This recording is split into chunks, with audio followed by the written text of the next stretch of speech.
Blunk, and now you're under my control. We also have Jules in the house. What's up? What's up? Jules in the house. This is going to be a very difficult podcast to do. Oh, really, dude? Why is it being Jewish an insult to you, Nick? I'm a motherfucking monster. I give him a year. A guy. And I've always said, like, yeah, he's the best of the worst. Yeah, he's... But, you know, that doesn't mean you got to bow down to this guy. And on the last episode of Cassandra and Bobby, he threw away his whole audience. And the audience has turned. And we've got some clips here. You're not going to believe what Bobby Lee did. Now, this is great. I don't know if Bad Friends is going to go on anymore. And this is our first in the installment of today's theme, Comedians Are Crumbling. They're having mental breakdowns. They're turning in on themselves. They're doubting everything that they were. And this one is a little strange. His girlfriend is Cassandra. And you might know her from Wayne's World 1.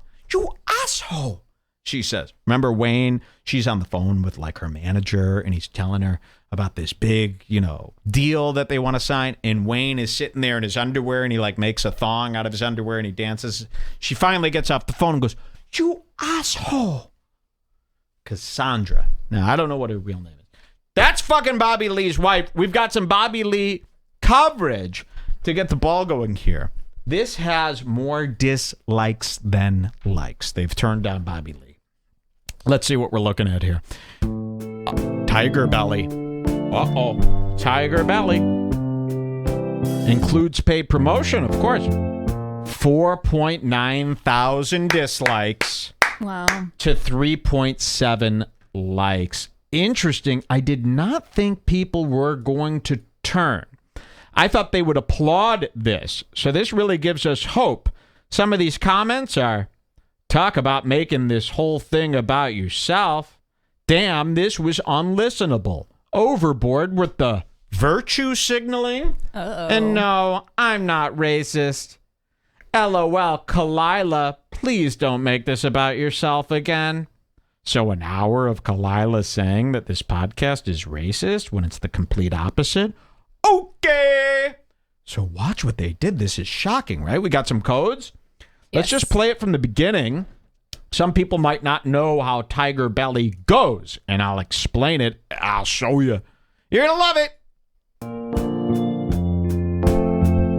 Even the word tiger is racist. That's a racist song they're playing. Here's Cassandra. Okay, so that's Bobby. Come on, what are you doing? Hello. Why would you do that? You all saw me just hit pause, right? And it exited me out, and it did all that. Here's Bobby Lee's, looking great with the long hair. Here's Cassandra. Yes, I know her name's Khalyla. I like to change names on the show. And here is a problem, and no, not because of his race. See this guy on the bottom of the screen? That is, I don't know who this is, but it's an intern. I call these people interns. Let's cut to our interns real quick so you could see. Hey, Mike, you are the best boss. Everything you do is good. Ba ba ba ba ba, boo boo boo boo boo, ba ba ba ba, da da da da. So we have interns too, and you've noticed all these shows have an intern guy now. And they're all kind of these like short guys. They're young. They're internet savvy guys, but they're not full out nerds. They seem to be on Twitter all day, and they all have something in common, from H3H3's interns to the Culture Corner guys that I showed you to Bobby's. They're all these young, smug Twitter kids. Okay? Is anybody with me here? Do you understand? I don't know who these guys are, but they all kind of are the same. Every intern is the same, where they all kind of roll their eyes at the show host. So what's happening is every show is doing their thing, and these guys who do the show don't really get into the comments as much as the interns. And I think these interns, like this Asian kid here, they're on Twitter all day. They're in the YouTube comments all day. They're in the Reddits for their show all day. And they hear how these people talk about the host, and it actually starts influencing how they view the hosts. And then these guys start getting smug and kind of doing, like, look at his face. It's kind of a, he knows best. And you know what? And you see this, The Fighter and the Kid has these guys, all these shows. Even King Getting the Sting, H3, King Get a Sting It. They all got these guys. And you know what's starting to happen? The hosts are starting to play to the interns. They've got no chat, right? I've got an internet chat, thousands of people able to speak to me at a drop of a dime. Internet chat, they're playing to an audience of one or two. They're interns. So when Bobby Lee is doing his show for the last year, he's just looking at some smug Chinese kid here. And you start going off their reaction, okay? And this is the same for Brendan Schaub and, of course, The Fighter and the Kid and all these shows that have an intern there who's on Twitter all day being a smug little guy. You're starting to go, well, oh, he didn't laugh at that, but he laughed at this. Oh, he rolled his eyes at this. Oh, he poo-pooed this. Oh, he's against this and against this. And it's subconsciously happening. That's the audience. So they're starting to skew their content. Listen to this. This is really alarming. They're starting to skew their content towards the audience. How do I know this? It's the comedian way. When the comedian goes on stage, he gets a feel for what? The crowd. And they play off the crowd. They go in the direction of the laugh. So when you're staring at this guy all day and he's the only guy you're staring at, if he doesn't laugh at something, it's training your mind to say that's not funny. The stuff he does laugh at, vice versa. It's training your mind to think that's good. They don't even realize they're letting these smug, stupid, nobody interns skew their whole shows. I really think this is happening. I think this is happening.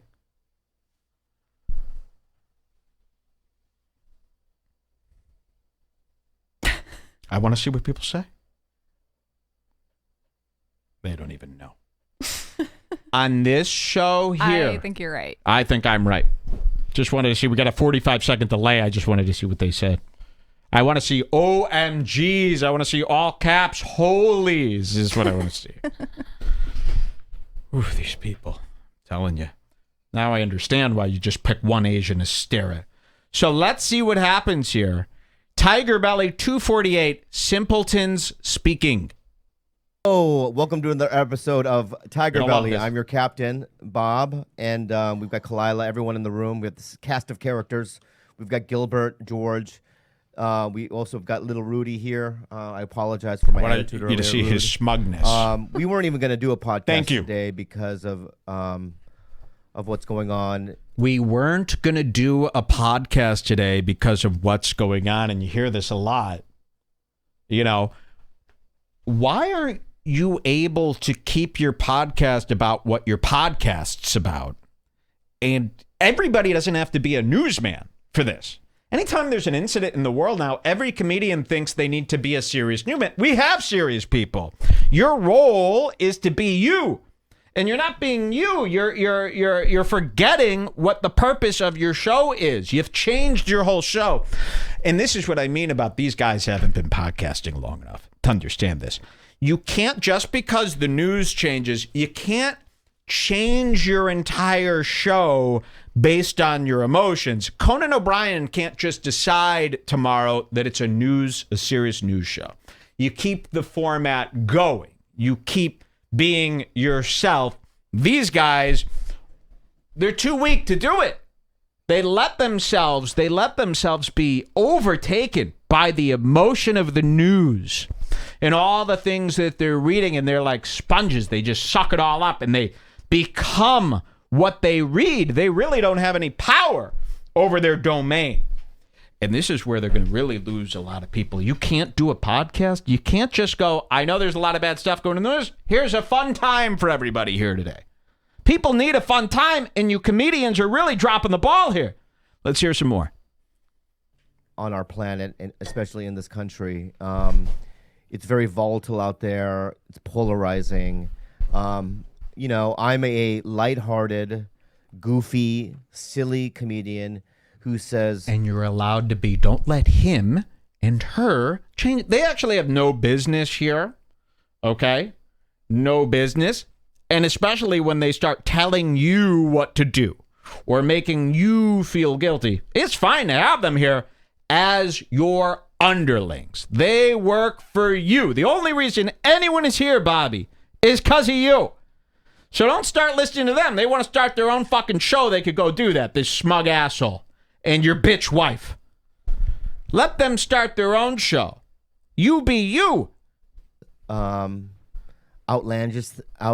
things to get a response. You know, I don't have a college education. You're gonna love this. But what I do have is, you know, I look at the world around me. I absorb information like other people do. You know, I see the George Floyd, the video, right? I look at it. You're allowed to not even know who George Floyd is. You're one of our wackos. You're allowed to be a fucking wacko. Not, I like how the wackos are breaking character now to be serious. You don't have to. This would be like, you know what I mean? Like, you're allowed to, like, still be your character for a few weeks. I got to cut to Khalyla. Let's cut to Khalyla. Let's show you what she did. And it doesn't take long. 7:50 in. And this is his co-host, if you didn't know this. It's his girlfriend co-host. Now, I knew she was trouble when she got her breast implants removed. When Bobby first met Khalyla, she had these big fucking nice knockers. That was her thing. I mean, she had these big tits and she would wear those tank tops where only your breasts are holding up the tank top, you know? And it would be very like, it was the only reason anyone ever looked at her. I mean, really, her face is kind of, but she had these big fucking knockers and she had a skinny body and she came off. When you have breast implants, it changes your whole thing. It's so funny how that happens. A pair of breast implants can turn any woman. It just makes you think that there's a sexy thing going on here.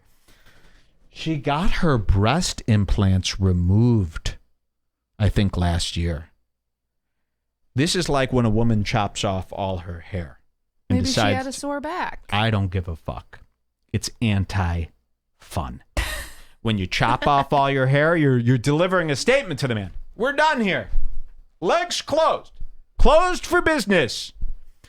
And it's a sign of Great Depression. And this woman, Cassandra, from the little I know about her, goes through Great Depressions, huge epiphanies, and giant manic ups and downs constantly. You got a lot of people talking to you this week who go through manic ups and downs. You got a lot of people talking to you who are fooled by the emotions that they're having. They don't know how to interpret this. You got a lot of people who are taking something, a lot of people who feel very guilty, and I'm not talking about white guilt. What you're going to see here today, and part of my big theme today, is that influencers, and especially people who make a lot of money, who know they don't deserve the money, have an extreme amount of guilt about that they've been bottling up. And an incident like this George Floyd happens. And what you're seeing here is these comedians and influencers who have so much money, who know they didn't earn it. They feel like the microscope, like the magnifying glass, is on them.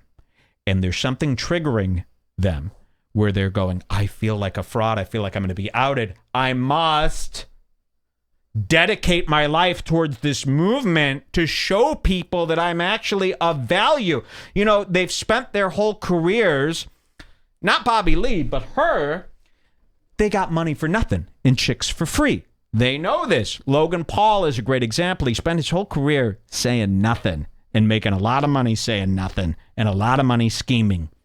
When something like this happens, it's not just white guilt that they feel. It's all around guilt. And they start going, I need to make changes because I feel like I'm going to be exposed here. And I feel like I haven't earned this lifestyle. So I better do something that shows I'm a worthy person here. And you know what? I need to use my platform to make change. I need to do it all in one day. It's been 4 days of George Floyd, and they're literally nonstop panic posting about, you know, you're going to dig yourself a hole here. They're convincing themselves that they're going to start a life of activism. Oh, no, I'm going to dedicate my life to stopping injustice. Are you, though? Or next week, when this is out of your system, are you going to go back to being a selfish fuck that just takes without giving? You know in your mind that you're not doing the right thing. You know you're not giving the public any good service. So when something like this happens, oh, that guilt starts bubbling up. And you're seeing people break down because they know that the walls is closing in and that clock's ticking. And they feel like frauds, right? They feel like frauds. I don't feel like a fraud, okay? So you don't see me groveling and begging and on my knees, please, please, please. I know I've given the world the light. These people, not so sure. They're not so sure that they earned these positions. So they're terrified and they feel so guilty, and they've done, well, according to the public, they've done nothing. You're going to hear this Khalyla talk as if she enslaved a black person. You're going to be sitting here going, what did she do that she feels so guilty? I don't know, but maybe she's just done nothing. Let's hear this. Myself, I suppose. I'll tell you my experiences. You're going to love this. I gave myself pass after pass after pass. Immigrant mom, gave myself a pass. Grew up in a third world country, gave myself a pass. Went to a predominantly black high school, gave myself a pass. Have a black best friend, gave myself a pass. Dated black men, gave myself. Keep your eye on that intern too. You know, again, the guy's had a life of privilege. And because he's like half Asian, he's going to pretend that he's like part of the struggle. Are you kidding me? Look how cushy you have it. You have every computer product known to man. And your dad's bought you. You're great. Look how healthy you are. Look how great of a school career you've had. And then he's going to pretend, oh, yeah, I've been through it too. Oh, please. You've been through the ringer. A pass. I gave myself a pass and Wait till you hear exempted her. myself from any type of introspection. And I gave myself a pass from possibly checking myself about all these little insidious, bad racist habits that I've picked up along the way. Bad racist habit? You're going, whoa, you've picked up bad racist habits along the way? Now, this is startling. You go, what have they done? And on the surface, they've done nothing. But as I looked into this more, oh, wait, maybe these people are feeling guilty because maybe they are racist.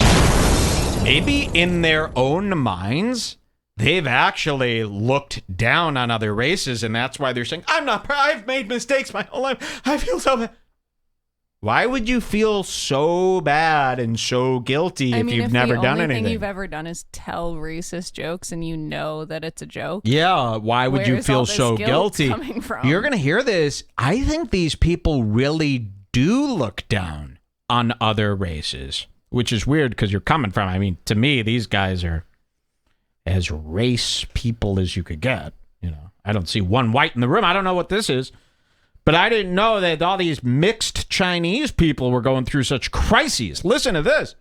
I'm willing to wear the black hat. I think that all of us should be wearing a black hat. I think we should all be ashamed of ourselves. I think that we've been really defensive about, no, I'm not racist. I'm not racist. Yeah, we fucking are. Have we made mistakes on this podcast? So many. When we call them mud Asians. So many. When we make fun of Indians.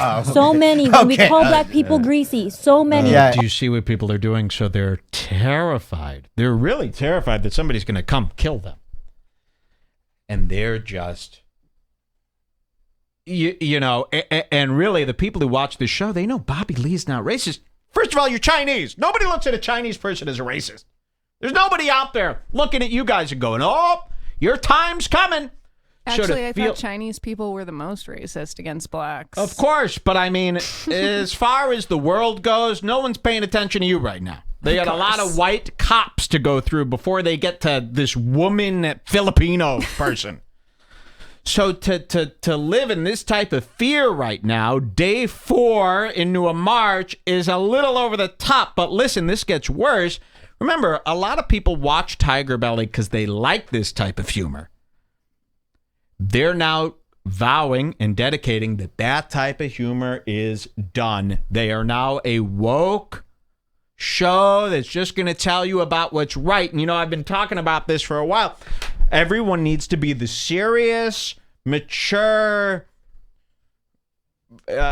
justified right person. There's nobody who's willing to just be a goof anymore. They all need to be looked at as, whoa, this guy's really mature and he really knows what he's talking. This is a show. Why does the show have to be mature? Let's hear some more. All I'm saying is... You're going to love this. Did we say gook? Gook, yes. Yeah. Look, all I'm saying is, like, I can only speak for myself, and I'm telling you guys right now, I'm sad, I'm confused, but most importantly, I'm just so ashamed of myself. So ashamed. I'm ashamed that I've exempted my own loved ones from their own racism because I thought that they were inherently good people and that should be enough.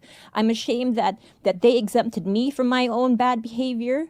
Like, I'm ashamed of having friends I never check, from never reaching out in my own community and trying to, like, do little things. I'm ashamed that I've been quiet. I might as well, this is how I view myself. I just might as well be that same person watching black people get lynched during Jim Crow. That's me. Whoa! What did you do? You might as well be, just because you're not, what are you didn't tase a cop? I don't know what these people think they have to do. They're being so hard on themselves. And I'm going to consider her a white woman. What did they do? White women are being so hard on themselves. And the only thing I could come to the conclusion of is, yes, you have a lot of inside guilt. You have this life without, you got this life without earning it.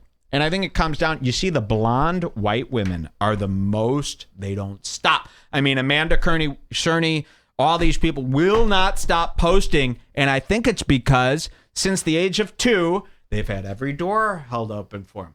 Every man comes up to them, oh, hello, beautiful. Every uncle. Hot white woman is the easiest life on earth. Hot white woman is the most privileged thing you could be. They More literally, privileged than white guy, they don't have to be smart. They don't have to have a good personality. They didn't have to go to school. They get life and go on Instagram.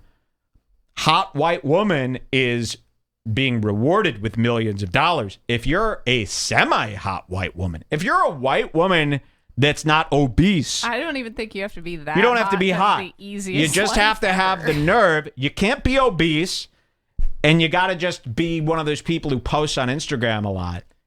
You could be a millionaire. And I think hot white women, and I'm going to throw her in this category because she lives that lifestyle of the white Instagram woman, they feel the most guilt because their life has been handed to them, whereas black people's lives has been shackled to them. So, you know, and whereas I don't feel like my life's been handed to me. It definitely has been handed to me much easier than that 3-pointer from Scottie Pippen to his boy. I'll tell you that right now. My life has been handed to me by you. Exactly. But, you know, as far as privilege goes, in the way that they're saying it, these women probably feel the most guilt. And that's why they're throwing temper tantrums. And they're in hysterics. They don't stop posting. And nobody's like, you know, they're posting like every 5 minutes about a black thing, like Martin Luther King. Nobody is even calling them out for anything. Like, they can literally just go ghost. No one's going to fucking know. No one's going to care. But there's something in them where they're fucking nervous. Something in them is telling them that the walls are coming crumbling down. And you're seeing this incarnate right here in dumb, stupid Bobby Lee. No smarter than a fortune cookie is sitting here allowing this woman to throw away his entire comedy career because she didn't do enough work. Let's see what happens. I've sat here quietly because I've been so afraid of having difficult discussions of I'm scared of misspeaking. I'm scared of saying the wrong thing. I'm scared of criticism. But I think that I'm done with that. Like, I am absolutely a big ball of useless dust They're on all the saying ground. this too. And I have Every one of them is saying, I give up. I surrender. You tell me what to be. This is really what they're doing. You know, listen, we're not knocking any of these problems. We're not, you know, on the cops' side. Of course not. We're calling out the liars, the actors, the con men. This is what we do here at the bar. And you'll notice what white women are doing. They're surrendering. They're saying, I am nothing. You tell me what I need. Because they don't even know what to do. They're so panicked. And still, we don't have the answers to why they're so panicked. But you'll see white people going, please, I'm just, consider my brain erased and you just tell me how to be and I will be that as long as I'm not accused. Please. What are you so afraid of? In the blackface video of the guy that we were watching earlier, the girl beside him, it was a white woman that had a sign that said, muted and listening. Yes. Oh, well, that's normal. That's like a phrase. That's not even crazy. I love that one. But here she goes. I'm a ball of dust. I'm nothing. You tell me what I need to be. And to me, if I was a psychologist, which I like to consider myself one, I would say that there's something else going on here. Some people would go, but who cares, Mike? Why are you taking away from the people? Because I'm a Red Bar host. Not a Black Lives Matter journalist. All right? I do Red Bar. All right? Just because something changed in the world doesn't mean I'm going to change my whole show or what I'm good at. This is what I do. I go over liars. Comedian liars. All right, let's see what happens next. Criticism. But I think that I'm done with that. Like, I am absolutely a big ball of useless dust on the ground. Listen. And I have completely ripped my own ideals apart. I don't like who I've become. I don't like the friends that I've kept. Wow. And I want to change. And who? Which friends? Yeah, which friends? Santino, Brendan Schaub, Rogan, Andrew Schultz. Which one is it? Look at Bobby Lee. He really... I wish I was Chinese sometimes. With a huge rod. Am I right, fellas? It's the only bad thing about being Chinese is that weak rod. You know, this guy's got a pinky sticking out there. It's like this. See this? And you see how the pinky can curl down? Ugh. I saw a Chinese guy's wang once. His Justin Wang. I was in the... Was it consensual? It's so sick. Like a Chinese person's dick might be the most disgusting maggot-like worm you've ever seen. It's not normal. Okay. That being said, their brains are normal. Here we go. I don't have the power to do much else than to fix my fucking heart. Oh my God. Like, I want to fix my heart. I don't want to continue to say it's justifiable to be racist just because for the sake of comedy. I don't want to be that person anymore. Are you walking around all day thinking, fuck black people? Yes. No, well, I don't know. I think people are this kind of reaction. I think people are so afraid. And again, you know, my whole stance on these people is this like a YouTube apology video? Yes. Where they're over the top crying? Jules, what's happening here is all these people, they didn't get into this business because they had something on their mind that they needed to tell you. These comedians, and the whole reason I focus on comedians is because they're in the business of being liked, attention-seeking losers. Their whole life, they were losers. So they get into comedy because they want everyone to like them. It truly is what it's about. I've watched them on stage, and you hear them say it all the time.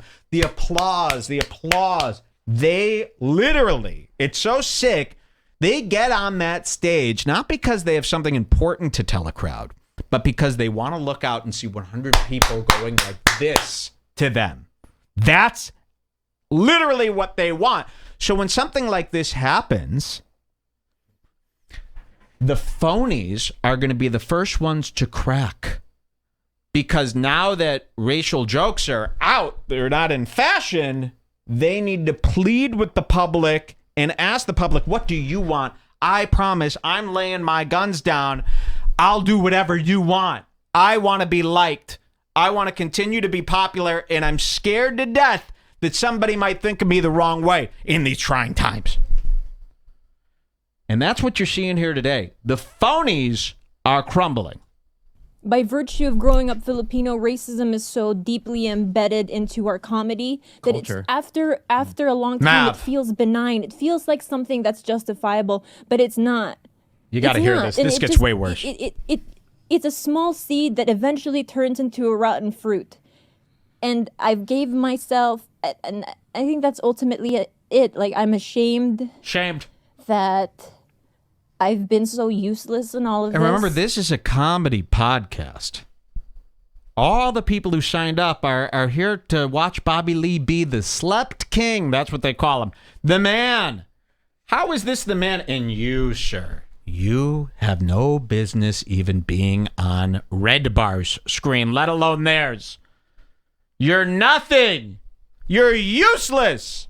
How could you say that? I don't know why he had to be on the screen for. Why does he need to be here? I'm telling you, the interns of these shows need to be fired. The only reason they're not being fired is because they have too many passwords that the hosts can't get into. You should do a little circle with me on the screen like that. Wouldn't that be nice? Neener. Oh, you're making fun of neener. If you dye your hair jet black and become Filipinized, I will let you be on the screen. Deal. Here we go. And I just wanna be better, and I Look at Bobby Lee. He just knows don't this really sucks. have much else to say because That's the end of the episode. Khalyla, Thanks for listening. Hold on. Give it out to Khalyla, our leader. but also like it's there's this like Ilani, Steve's girlfriend.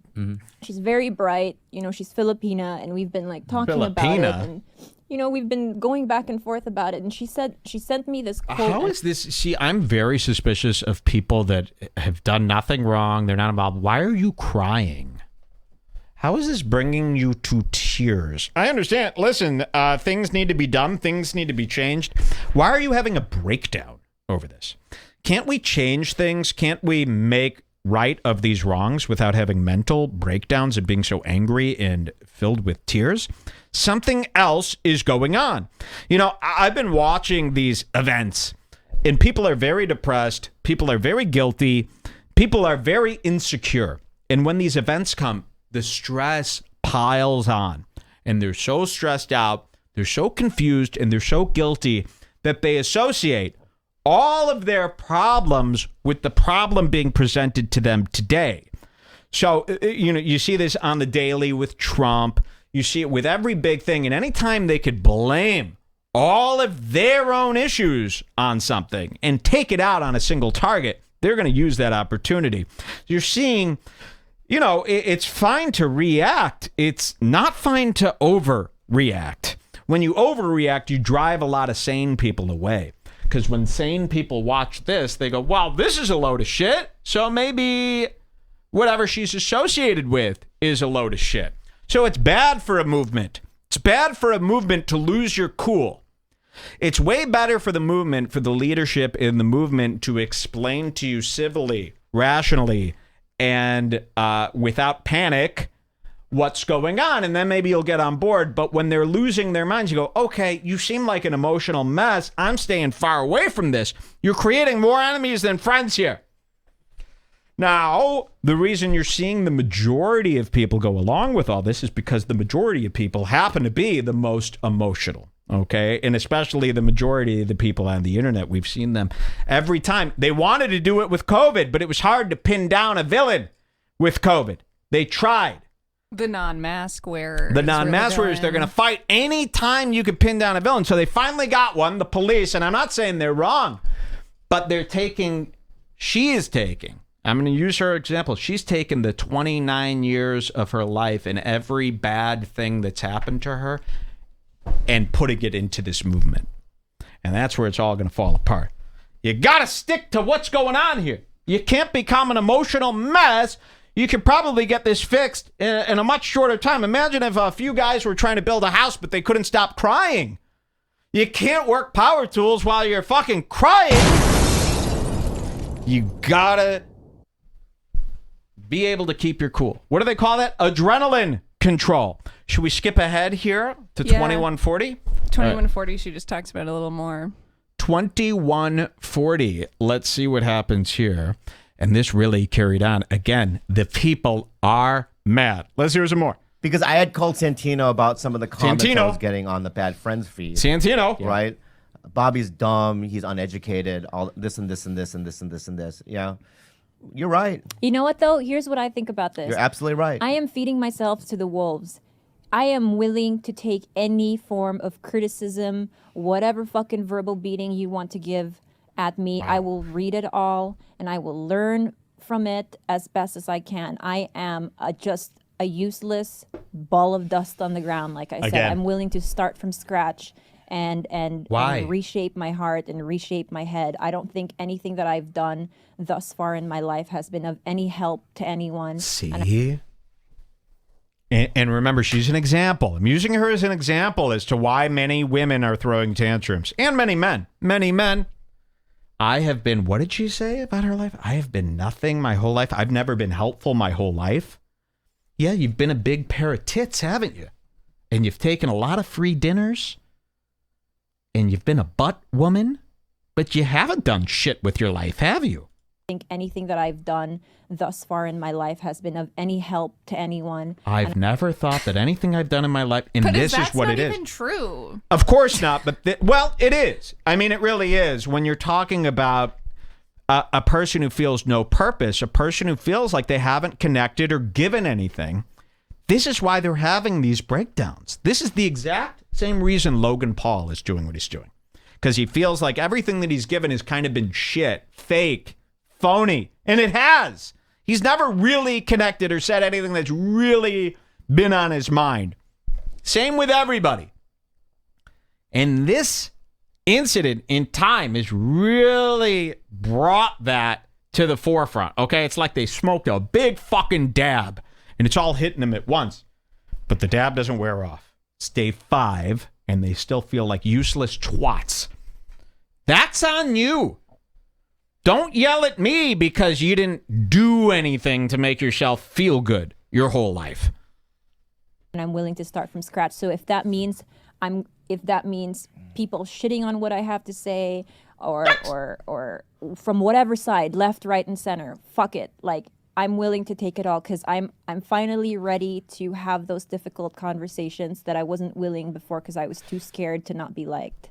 I don't care to be liked anymore. I just want... people aren't willing to have difficult conversations. They're willing to have approved conversations by the mainstream.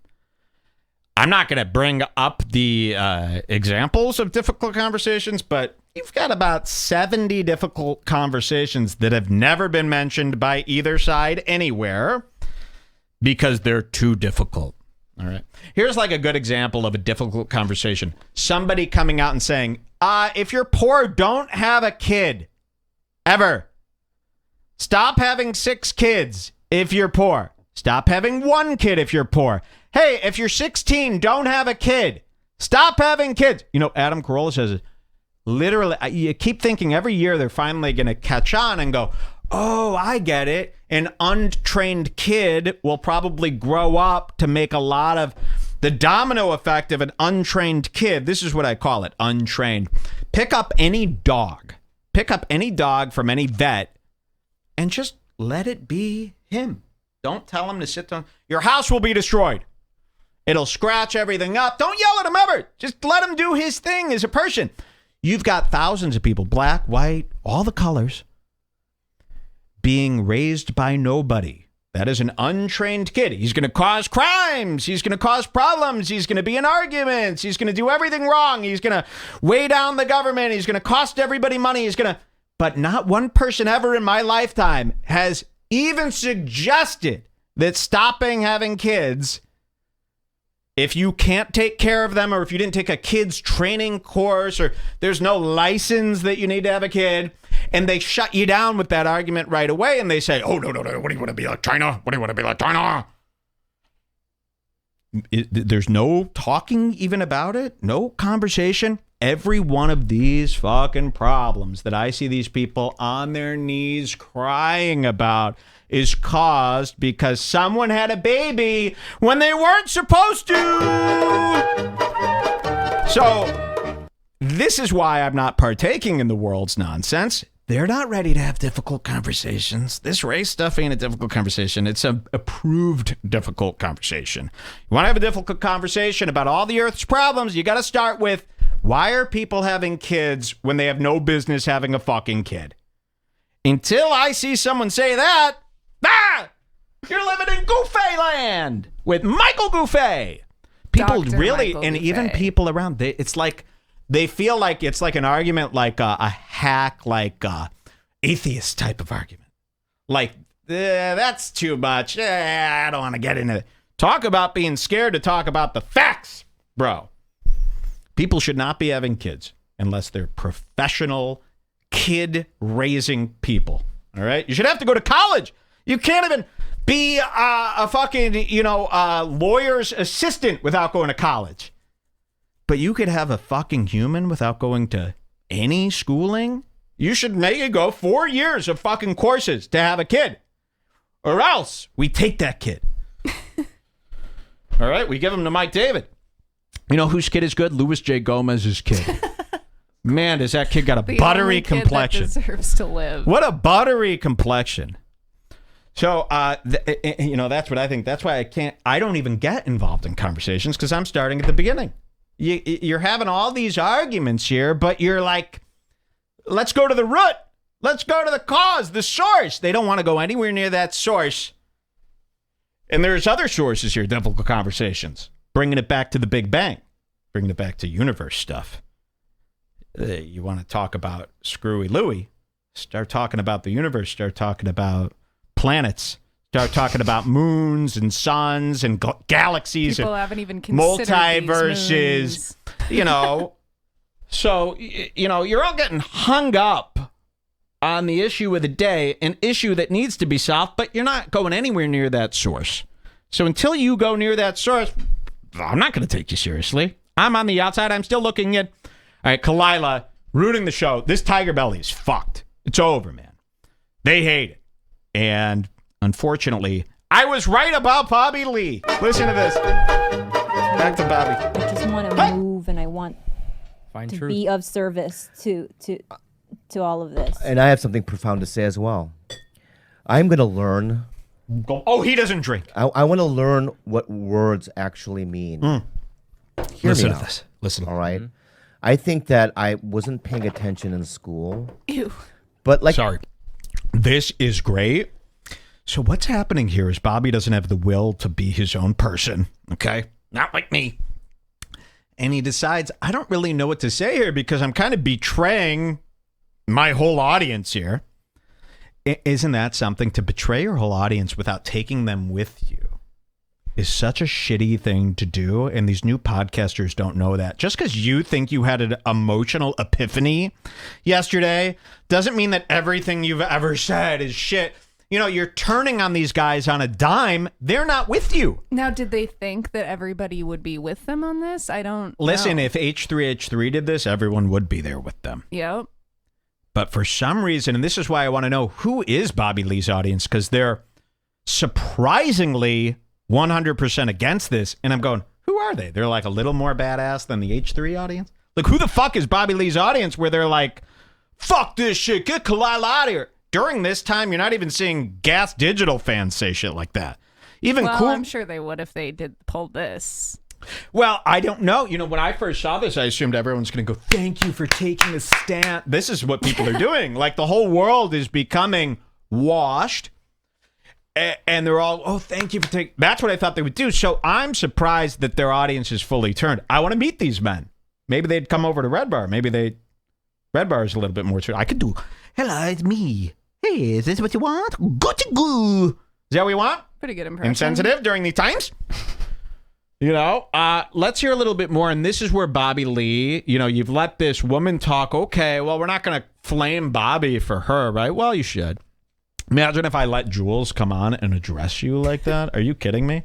She'd be dead before she tells me what to do. I mean, so Bobby Lee, here's what Bobby Lee does, and this is where he really fucks himself. He's going to try to take his own stance, but he has really nothing prepared.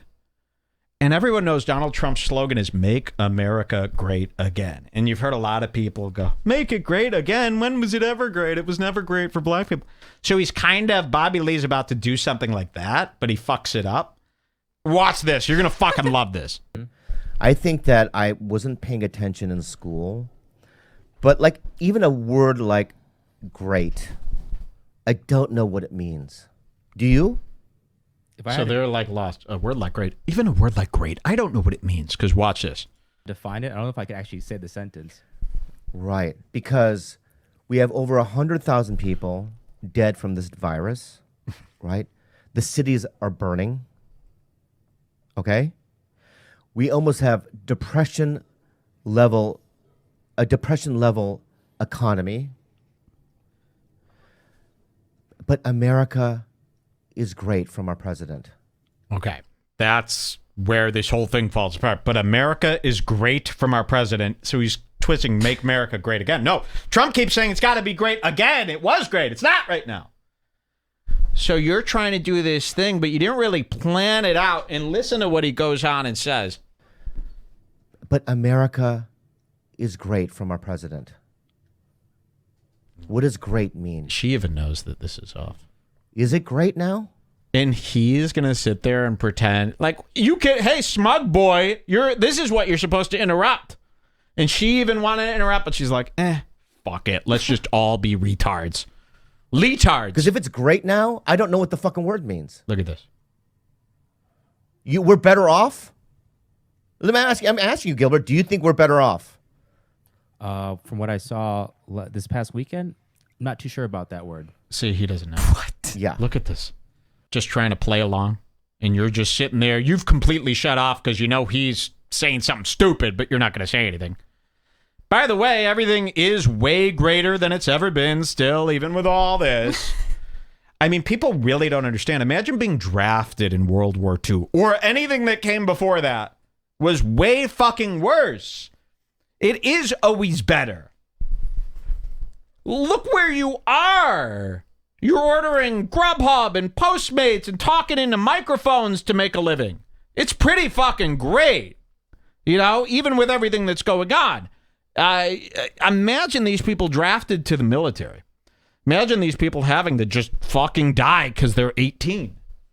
You know, it really weird how people think stuff is so bad. You know, I'm always one of these guys where, because it started with at an early age, and as bad as things get, you realize you could live a normal during badness.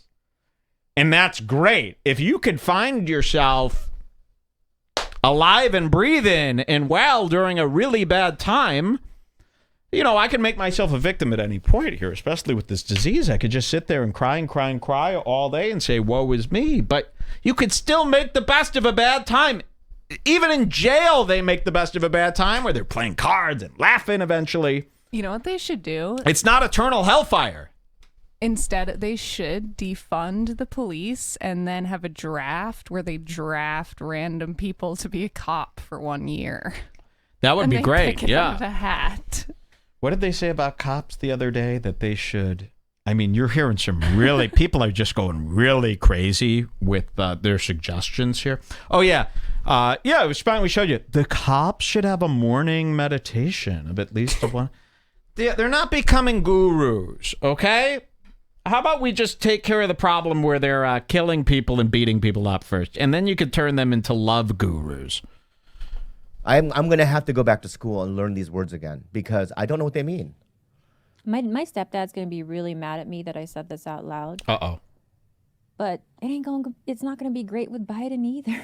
It's not. It's like... Oh, yeah, that's another thing that depresses the fuck out of me is that he doesn't even know what planet he's on.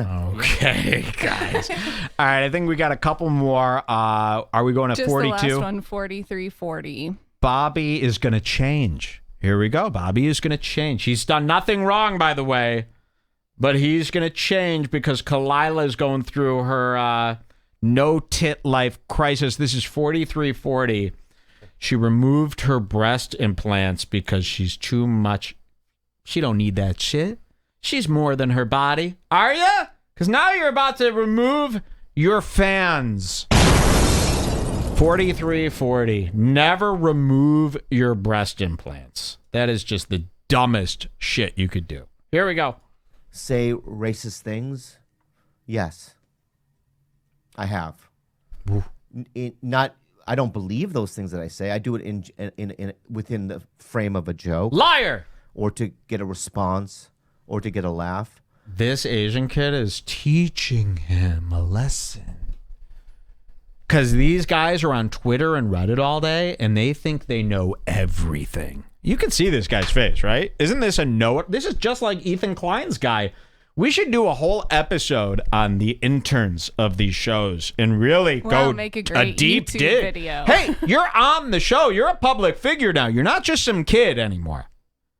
The smugness and the know-it-all attitude of, oh, I'm on Reddit every day, I'm on Twitter every day, so I'm an encyclopedia of what's real. No. You're bad, and you shouldn't be on camera. You have no business being in this world of entertainment. And they're all picking diverse interns, too. Have you noticed this? It's like they go out of their way.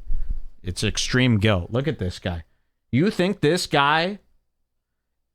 is the guy feeding Bobby Lee what he should be saying. And who is he? Where did you get your credentials from? Zoomed in, it kind of looked like the Virginia Tech guy. Sorry. Yeah. What is his name? I love that Virginia Tech shooter. He was one of the best schools. You stopped Sam Hyde? Sam Cho. No. Vincent? No. Cho Sang-wee. You stopped. You assholes. The reason I'm doing this is because you're a snob. I'm snob. You're snob. He's snob. The Virginia Tech shooting was one of the best school shootings we've ever had as far as theatrics go and cinematic feel. But these smug interns taking down your favorite podcast. Mark my words. But is it insensitive? Yes. Am I going to change? Yes, I am. He's going to change. But I think that's all we can really do. And I think that if everyone were to just put their defenses down and say, hey, you know what? I'm a big sack of shit. We don't feel that way about ourselves, bitch. And this is what's so weird. We don't feel like big sacks of shit. The fact that you do is not our business. I think this really lends itself to some understanding of what's going on here this week. People feel like shit about themselves. They don't feel valuable. They feel like they've cheated the system. And they're here to make you think you're the same as them. Instead of trying to defend all their morality and say, but I've done so good. I've lived with black people. I have black friends. I have to say, though. But go ahead. Instead of saying all that, just admit that we've all done and said really fucked up things that have not been positive or those are some of my best things that I've said. I'm proud of those things. You know how creative you have to be to come up with some of these fucked up things? You know, to worry about this, to have fear about this, to have guilt. Man, that really speaks volumes about yourself. And Bobby Lee is so confused. He's always been so confused. The confused king, they call him. He don't really know. He kind of takes cues from everybody around him to figure out what the hell's going on. You know, that's why I can never get fully behind these people. You need to know who you are to get my respect. You tell us what to do. Serve this cause at all. But I do have to say, though, like when I was in Israel and we went to the and now Gila Klein country. Gila Klein's coming. Gila Klein's coming. All right. This show is depressing to me, this Bobby Lee, but I needed to show you this because this was your hero. This was the one comedian that we could have touched. There's Bobby Lee. But on the bright side, their fans are very mad. Their fans are furious. Accepting this. 5,000 dislikes to 3.7 likes. 3.7 thousand. And their comments aren't even from like racist people. No. The comments are like, I'm black and I love this. Don't change. Yeah. Like every comment is like that. Take a break, girl. Let Bobby take over for a change. Ridiculous. I mean, they're all, every comment says, this word Khalyla. I couldn't get past the first part and I watched this podcast religiously. Could not finish this one. Everyone's heart is in the right place, but this is not why I tune in. Looking forward to Bad Friends on Monday. Pfft. I'm telling you, there's no bad friends. There's only red friends. And this is going to really be the only podcast that survives all this stuff. So you just got to come on over and listen to this shit. This is all you have. You know, I want to switch gears up, and I want to take you over to Dallas, Texas.